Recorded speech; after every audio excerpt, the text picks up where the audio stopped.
주시기 바랍니다.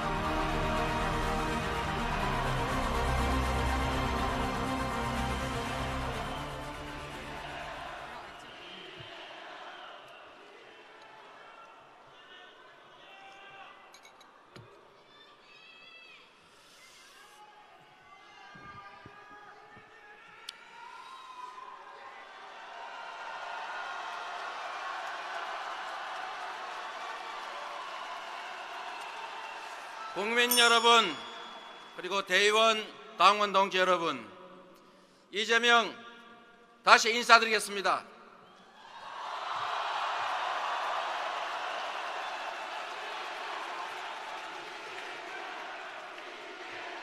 여러분, 잠시 함께 생각해 주십시오.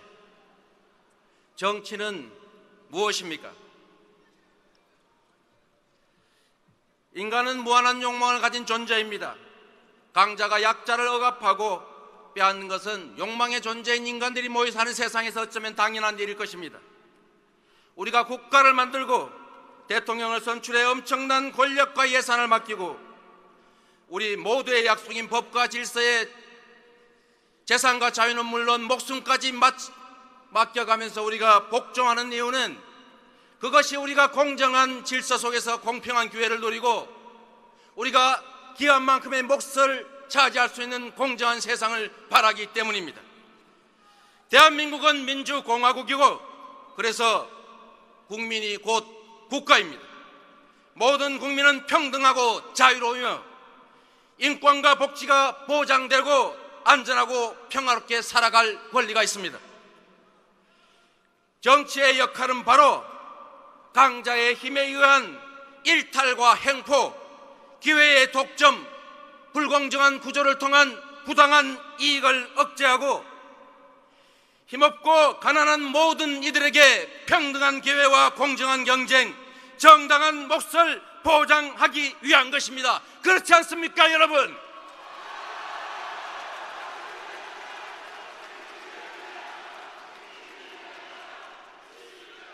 그래서 저에게 정치란 억강부약, 강자의 행포를 억제하고 약자들을 부양해서 함께 사는 공동체를 만드는 것입니다.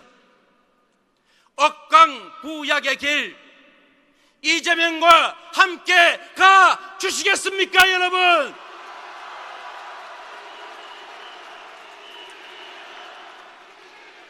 역사 속에서도 억강부약이 작동하지 않고 불평등이 극단화된 그 체제는 무너졌습니다. 공정한 시스템이 작동하는 시대는 흥했습니다. 우리 정치는 민생 서민을 부르짖으면서도 강자의 행포를 방치하고 심지어 장막 뒤에서 강자와 결탁해서 약자들의 기회와 몫을 빼앗았습니다. 소모품인 자동차에는 차값의 2%를 보유세로 내게 합니다. 연 350조 원의 불로소득을 만들어주는 6,500조 원의 토지에는 달랑 9조 원, 0.13%의 세금만 부과합니다. 노동자와 자영업자는 최대 세율이 38%인데 중소기업은 16%의 세금을 내는데 10대 재벌 기업은 겨우 12.1%의 세금을 냅니다. 대기업 세금은 깎아주면서 서민의 담배세는 올리고 서민에게 전기요금 바가지 폭탄을 씌우면서 산업용 전기는 원가 이하에 공급합니다. 이게 나라입니까? 이런 나라 누가 고칠 수 있습니까, 여러분?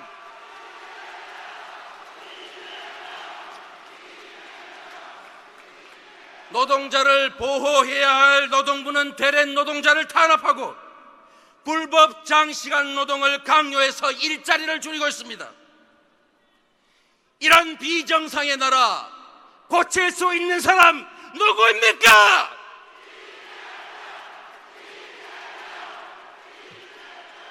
재벌 가문들이 편법 상속을 위해 기업을 범죄 수단으로 악용하고 내부 거래 일감 무너지기 범죄를 저질러도 단가 후려치기 기술 탈취로 중소기업의 경영 성과를 탈취해도 묵인되거나 소에게 과태료만 내면 그만입니다.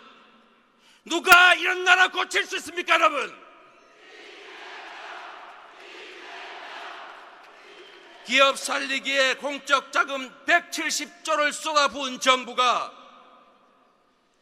개인 채무자들을 살리기 위해서 1조 원이라도 썼다는 말을 들어본 바가 없습니다. 재벌 대기업에는 예산을 마구 퍼주면서 투자라고 주장합니다. 서민복지 지출은 낭비라고 주장하면서 공짜니 포퓰리즘이 편미합니다. 이런 나라, 이 불공정한 나라 공정한 나라로 바꿀 수 있는 사람 누구입니까, 여러분? 같은 법도 강자에겐 솜방망이이고 약자에게는 철퇴입니다. 같은 법도 강자에게는 성공의 기회이고 약자에게는 족쇄입니다. 정치 때문에 대한민국은 세계에서 가장 불평등한 나라가 됐습니다. 상위 10%가 연소득의 절반을 차지합니다. 국민의 50%는 겨우 5%를 나눠 갖기 위해서 아등바등 싸웁니다. 상위 10%가 대한민국 자산의 66%를 가지고 있습니다. 하위 50%는 겨우 2%를 가지고 나누고 다투고 있습니다. 미국조차 100대 부자의 80% 이상이 자수성가했습니다.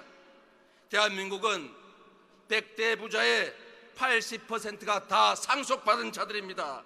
누가 이런 나라 고칠 수 있습니까?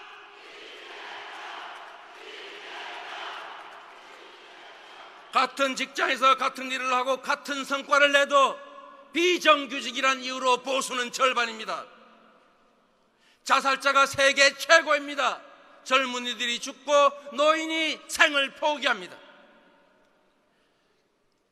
국민 여러분, 재벌 황제 경영 해체와 중소기업의 보호, 공정한 경제 질서의 회복, 노동권을 강화하고 노동자를 보호해서 노동자들의 소득, 즉 가계소득을 늘려야 합니다. 이것이야말로 복지를 늘리고 증세하는 것이야말로 대한민국 경제의 활성화와 경제가 사는 길입니다. 경제 성장과 복지의 강화, 적폐의 청산과 공정한 사회는 같은 길의 다른 이름일 뿐입니다. 여러분, 알베르 까미의 말을 기억하십니까? 여러분, 어제의 죄악을 벌하지 않는 것은 내일의 죄악에 용기를 주는 것이다. 저는 오늘 박근혜가 구속되는 영장이 발부되었다는 그 말을 듣고 새벽에야 겨우 잠들었습니다. 박근혜가 사면 없이 제대로 처벌받는 것만이 적폐 청산이자 공정국가 출발입니다. 그렇지 않습니까, 여러분?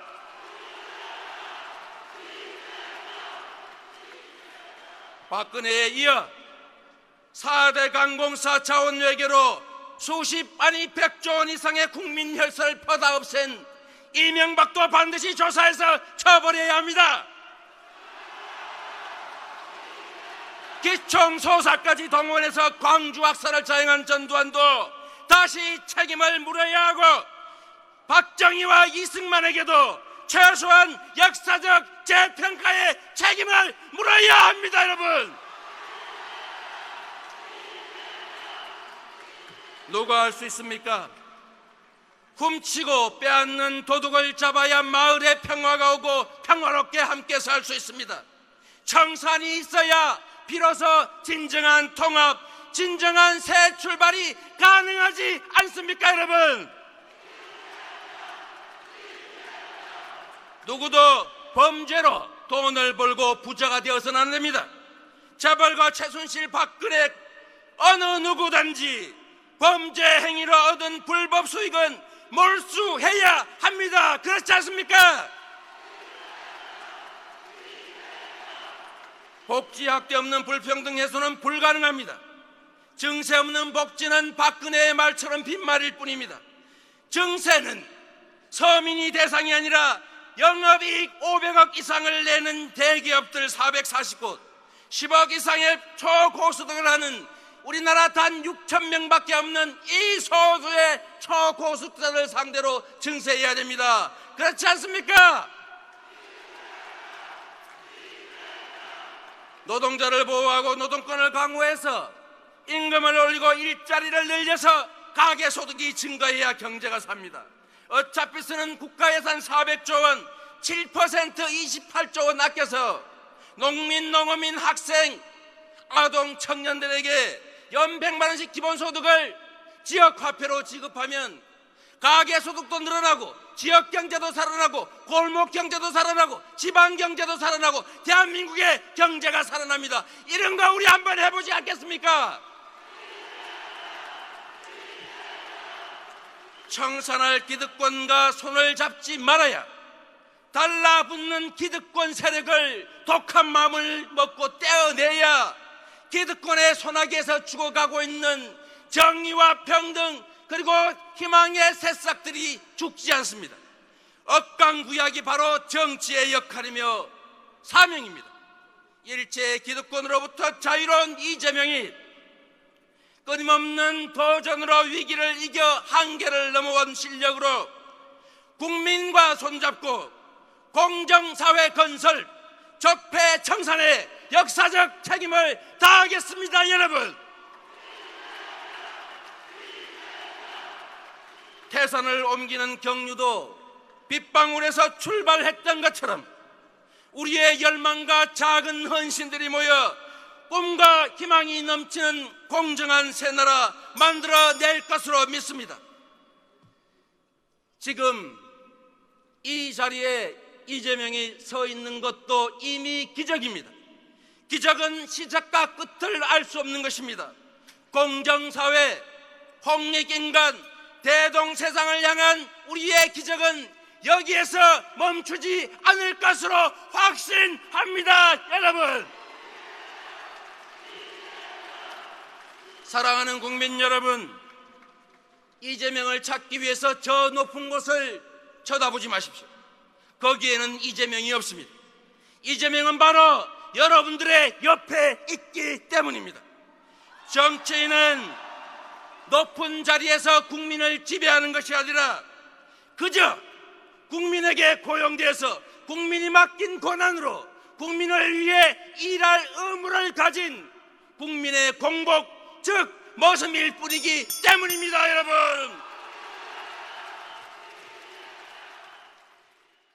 마지막 하나까지 제거하지 못하면 또다시 증식하는 헬리코박터 HP7으로 더 강하게.